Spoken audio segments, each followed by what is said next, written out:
Pažinti Japoniją.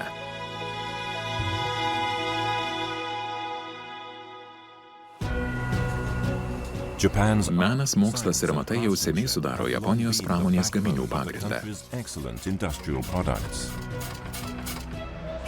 Šiandien išskirtinės kokybės ir ypatingo tikslumo išradimai padeda kosmoso tyrimuose. Konkrečiau, tarptautinėje kosminėje stotyje, skriejančioje virš Žemės 400 km aukštyje. 2016 gruodžio 13 dieną bepilotis japonų krovinių transporteris pavadinimu Kunotori į kosminę stotį nuskraidino įrangos ir atsargų. Transporteris amerikiečių ir rusų astronautams padarė didelį įspūdį. Iš kosminės stoties į orbitą buvo paleistas 10 kubinių centimetrų mikropalydovas. Jame buvo įdiegta technologijų sužavėjusių pasaulį.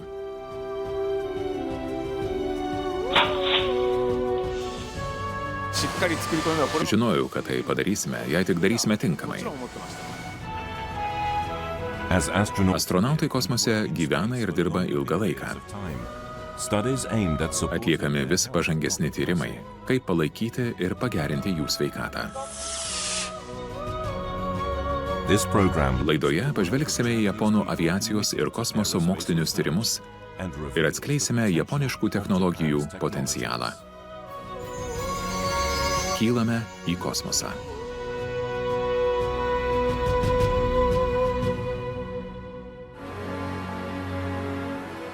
– 2016 gruodžio 9. Japonijos aviacijos ir kosmoso tyrimo agentūra JAXA paleido bepilotį krovininį transporterį Kunotori 6.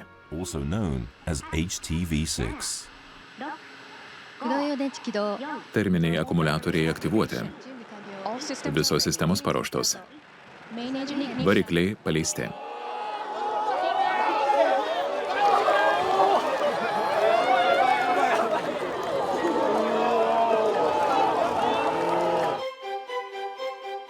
Kunotoris pritaisytas prie raketos galo. Kosmose jis atsiskiria.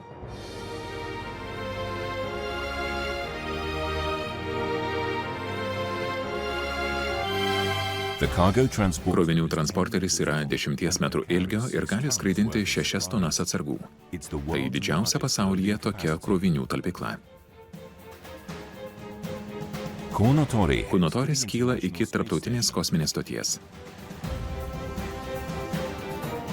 Kosminė stotis tai eksperimentinių tyrimų bazė, kuri kosmose pradėta montuoti 1999-aisiais. Aplink Žemę jis sukasi 8 km per sekundę greičiu, o aplink visą planetą apskrieja per 90 minučių. Astronautai kosminėje stotyje atlieka įvairius eksperimentus ir tyrimus, kurie gali būti atlikti tik kosmose. Kosminėje stotyje yra mokslinės laboratorijos modulis, kurį valdo Jungtinės valstijos, Europa ir Japonija. Ir gyvenamasis modulis, kurį valdo Rusija.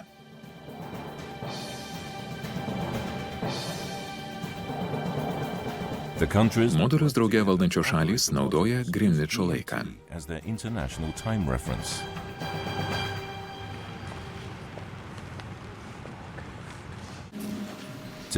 Šiandien Kunotori 6 pasieks tarptautinę kosminę stotį. Transporteris lėtai artinasi prie stoties. Nors atrodo, kad Kunotoris stovi vietoje, iš tiesų aplink Žemę jis sukasi tokiu pačiu greičiu kaip ir kosminė stotis. Astronautai stotyje keičiasi informaciją su operacijų centru Japonijoje. Robotinė kosminės stoties ranka atsargiai sugaus Kunotorį. Šį įvykį stebi astronautas Kimiya Yui.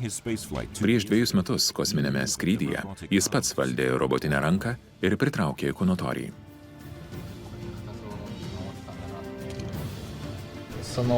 Jei jis bus ne vietoje, astronautas pataisys jį robotinę ranką. Paklaida vos keli centimetrai.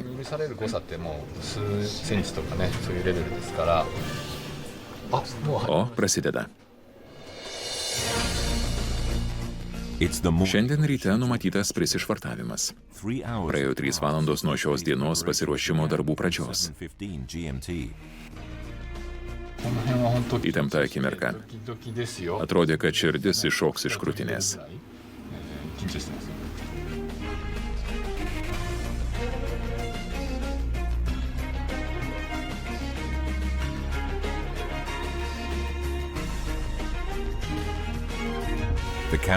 Prisišvartuota numatytų laiku – 10 valandų 39 minutės. Nuo šios užduoties pradžios 2009-aisiais Kunotoris niekada nepatyrė nesėkmės. Kunotoris gali pristatyti krovinius tam tikrų laikų, kai astronautai yra pabudę. Pavyzdžiui, galime pasakyti, jis atskris po 5 dienų tokiu ir tokiu laiku. Kunotoris visada atvyksta nevėluodamas.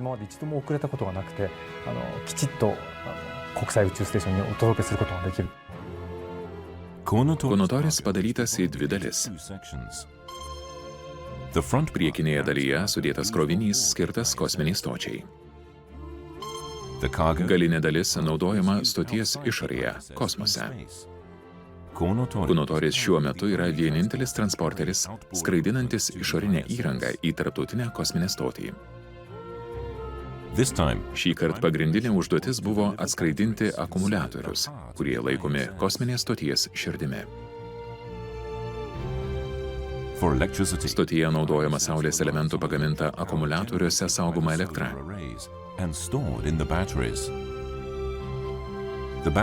Akumuliatoriai įrengiami 4 vietose. Šįkart astronautai atnaujina tuos akumuliatorius, kurie buvo naudojami daugiau nei 10 metų.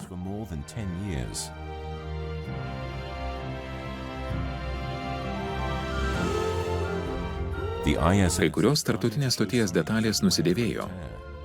Japonija gavo užduotį Kunotoriu atskraidinti naujus akumuliatorius, kad būtų galima pakeisti senuosius.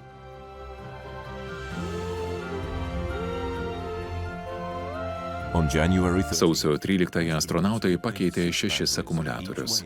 Kiekvienas iš jų sveria apie 200 kg. Tikimasi, kad Kunotoris atskraidins ir daugiau naujų akumuliatorių.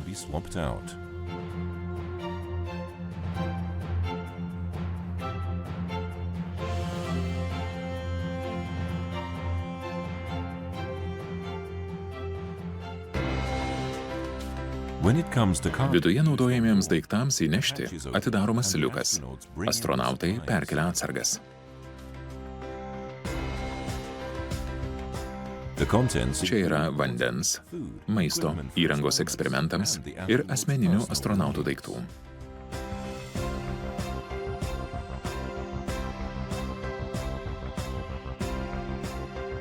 Yui į kosmosą skrido 2015-aisiais.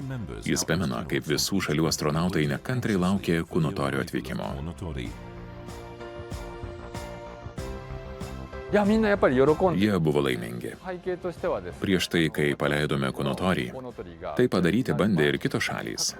Bet po kelių nesėkmingų bandymų kosminėje stotyje ėmė trūkti atsargų. Baigėsi ausų krapštukai ir muilas. Negana to kilo bėdų su vandens filtravimo sistema. Senasis filtras buvo nebešvarus, ėmė trūkti vandens. Tai viena iš priežasčių, kodėl japonai taip vertinami.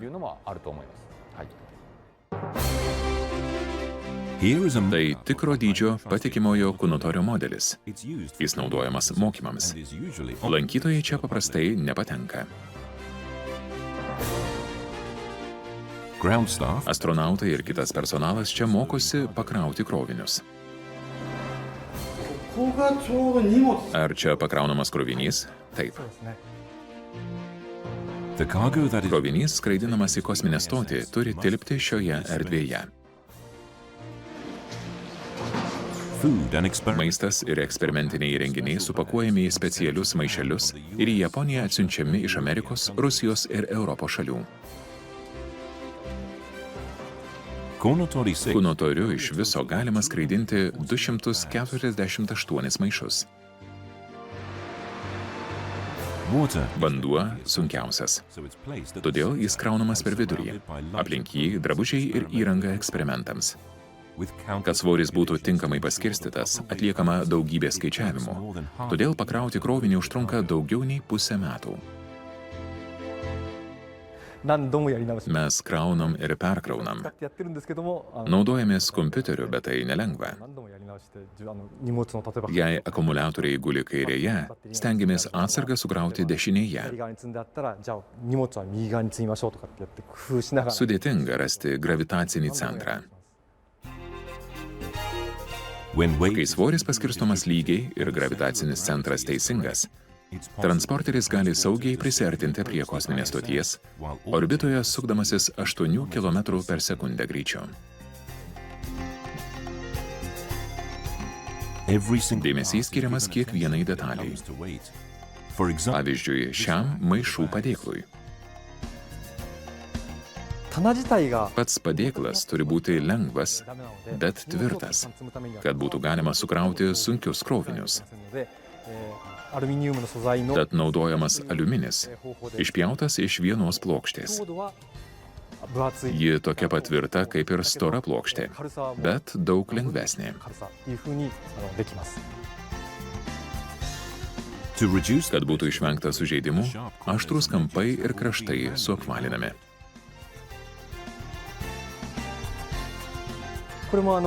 Tai buitinė sagtis. Ji buvo sukurta taip, kad neprisispaustum pirštų ir neįsipjautum. Pragrėžėme skyles, kad ji būtų lengvesnė, bet išliktų tvirta.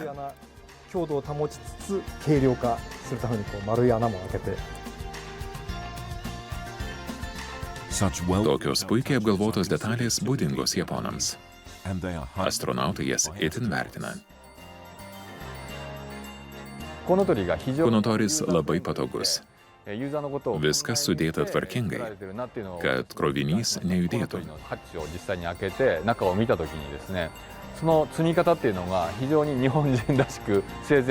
Amerikiečių ir rusų astronautai buvo sužavėti, kaip čia viskas švaru.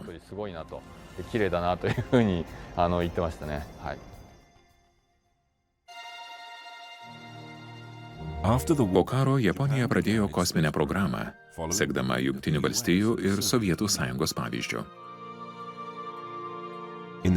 Praeito amžiaus 9-ojo dešimtmečio viduryje didžiosios bendrovės ir mažesnės įmonės, užsiimančios specializuotomis technologijomis, bendradarbiavo, kurdamos iš pagrindų japonišką H-2 raketą.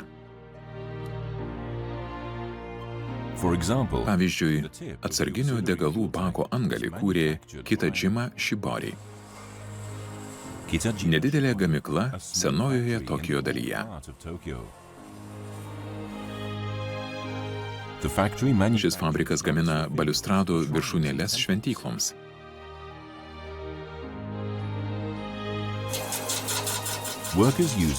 Darbininkai įrankiai suapvalina metalo plokštes. Tai vadinamasis metalo sukimas.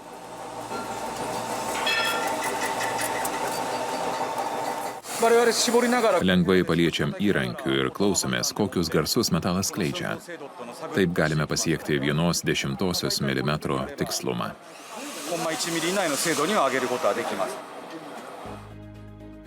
Gamindami ypač tikslias detales, jie pasitikė savo pojūčiais. Japonija, remdamas įvairiais gamybos įgūdžiais, nuosekliai daro pažangą kosmoso tyrimuose. 2009-aisiais raketos variklių galia buvo padidinta. Atsirado galimybė skraidinti 16,5 tonos krovinių. Taip gimė H-2B raketa ir prasidėjo Kūnotorio operacijos.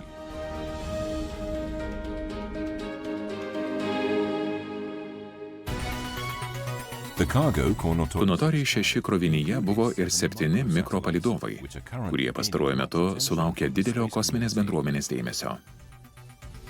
2012-aisiais Japonija kosminėje stotyje įrengė leistuvus, kad į kosmosą galėtų leisti eksperimentinius 10 cm aukščio ir pločio mikropalydovus.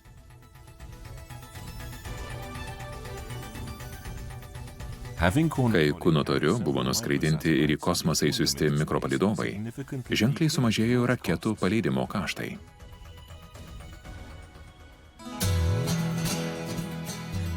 Tai vienas iš mikropalydovų, instaliuotų šį kartą. Laisvė buvo sukurta štai čia, Nakashimados inžinerinėje įmonėje pietvakarių Japonijoje. Nakashimada 105 metų įrankių gamybos įmonė, kurioje dirba apie 130 darbuotojų. Šis aparatas gamina vos pusės milimetro skersmens orlaivių varžtus.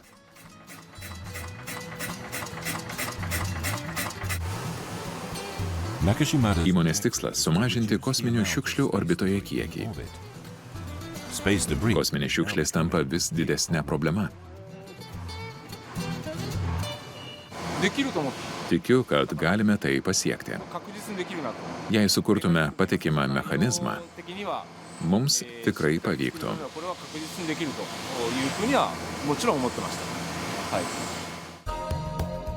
Kasmet visame pasaulyje paleidžiama nemažai palydovų. Šiuo metu aplink Žemę jų sukasi daugiau nei 3000.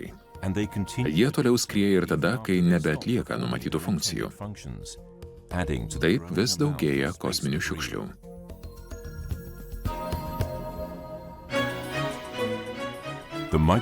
Mikropalydovas Laisvė buvo sukurtas šiai problemai spręsti. Tai modelio, kuris buvo įtaisytas Kunotoryje prototipas. Laisvė 10 kubinių centimetrų metalinė talpykla, kurioje įtaisytas mechanizmas, sprendžiantis kosminių šiukšlių problemą. Įdėmiai stebėkite Laisvės viršų.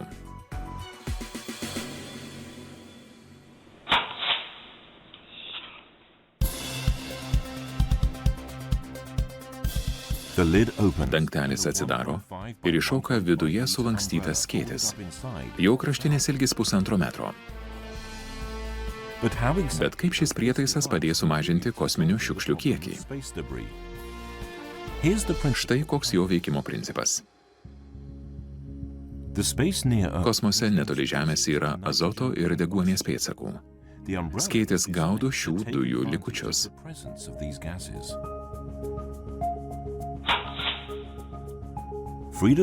Laisvės laikmatis įjungia skėčio mechanizmą. Dėl oro pasipriešinimo mikropalydovas sulėtėja. Kai greitis sumažėja, palydovą įtraukia Žemės gravitacija. Jis pamažu krinta, patenka į atmosferą ir sudega. Nakashimada nori sėkmingai užbaigti bandymus. Jis tikisi šį skėtį įmontuoti ant įvairių pasaulio šalių palydovų. Noriu pasižiūrėti, ar daug galime pasiekti. Tai tik pati pradžia.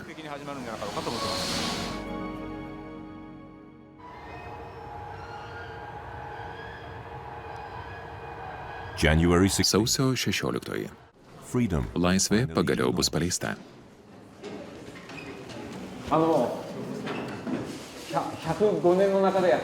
Tai pirmas kartas per 105 metų įmonės istoriją. Visi Nakashimados inžinerinės įmonės darbuotojai susirinko stebėti paleidimo. Jaudinuosi. Mes taip sunkiai dirbome, todėl noriu, kad pasisektų.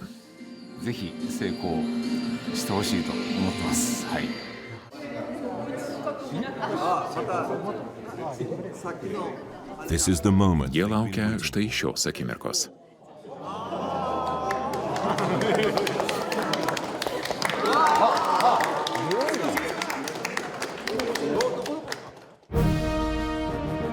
Paleisti 3 mikropalydovai. Dešiniajame krašte skrieja Laisvė.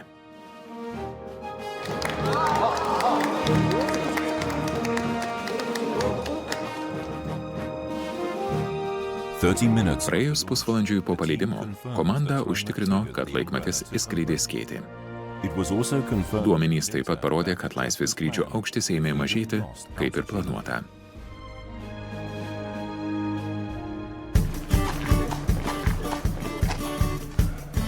Šiandien gimnazijų mokiniai mokosi apie mikropalydovų technologijas. 3, 2, 1, leidžiam.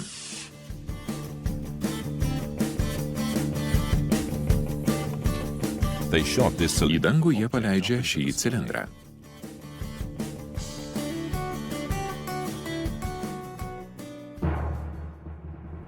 Viduje yra mikropalidovo maketas, vadinamas Kansatu.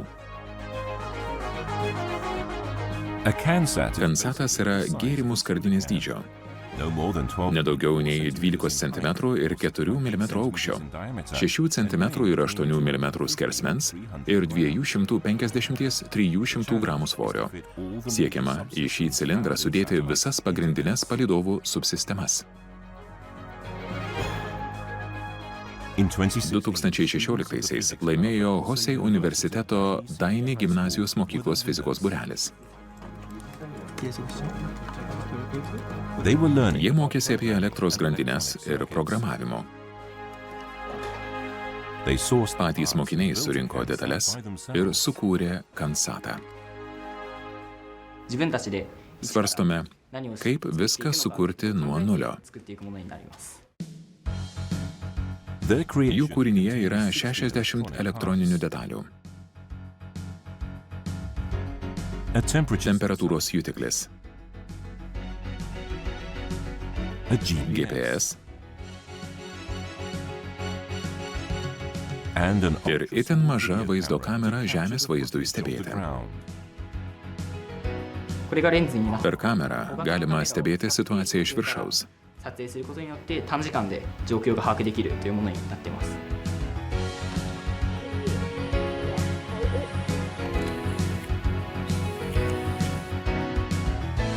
Tai vaizdai iš Kansato paleidimo.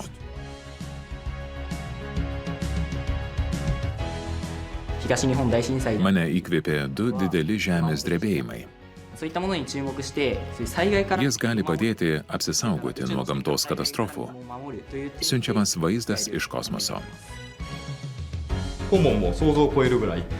Jie daug mokosi savarankiškai, kad įgytų įgūdžių. Kai kurie galiausiai net tikisi dirbti Japonijos kosmoso agentūroje arba NASOje.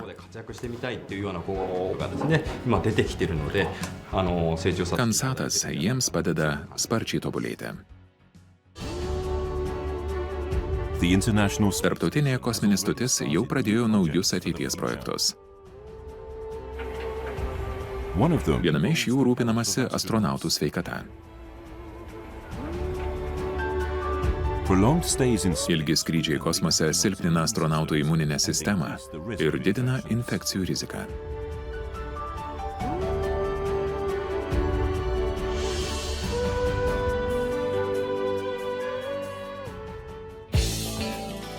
Japonijos gėrimų gamintojas Yakultas, bendradarbiaudamas su Japonijos aviacijos ir kosmoso tyrimo agentūra, stengiasi išspręsti šią problemą. Jų tikslas – astronautų imuninę sistemą pagerinti laktobakterijomis, kurias Yakultas tiria jau 80 metų. Žmogaus žarnyne yra 100 trilijonų bakterijų. Lactobacillus casei shirota reguliuoja žarnyno bakterijų pusiausvyrą. Taip pat pagerina imuninę sistemą ir kovoja su infekcijomis.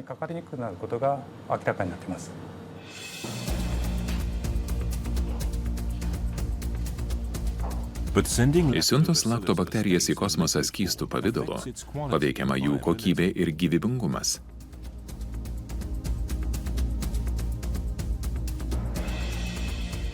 Ši laboratorija nusprendė sukurti liofilizuotas ir į miltelius sutrintas laktobakterijas kapsulėse. Buvo tyriama, kas nutinka, kai kapsulė nuryjama kosmose. Laktobakterijų milteliai pirmiausia ištirpdomi vandenyje. Tada pridedama maistingųjų medžiagų, o patiekalas laikomas reikiamoje temperatūroje. Po 3 dienų laktobakterijos vėl gyvybingos.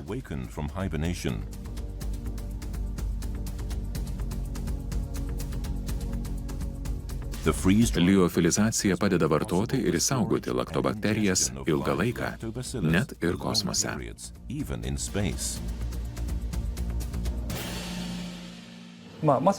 Jau šiemet bus atlikti bandymai su astronautais, kurie varto šias kapsules. Tada ištirsime jų žarnyno bakterijas ir poveikį imuniniai sistemai kosmose. –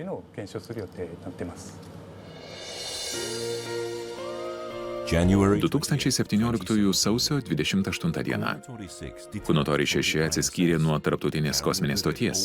Jis įskraidino senuosius akumuliatorius ir eksperimentinę įrangą, kuri stotyje daugiau nebereikalinga. Netrukus jis įskrido į Žemės atmosferą.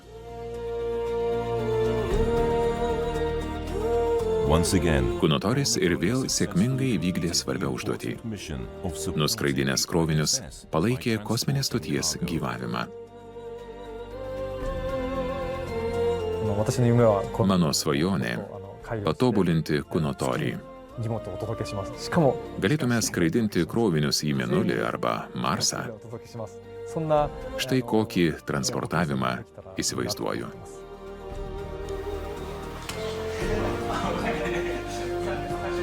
Privačios bendrovės, universitetai ir daugybė tyrėjų komandų kuria naujas, ambicingas mikropalydovų versijas.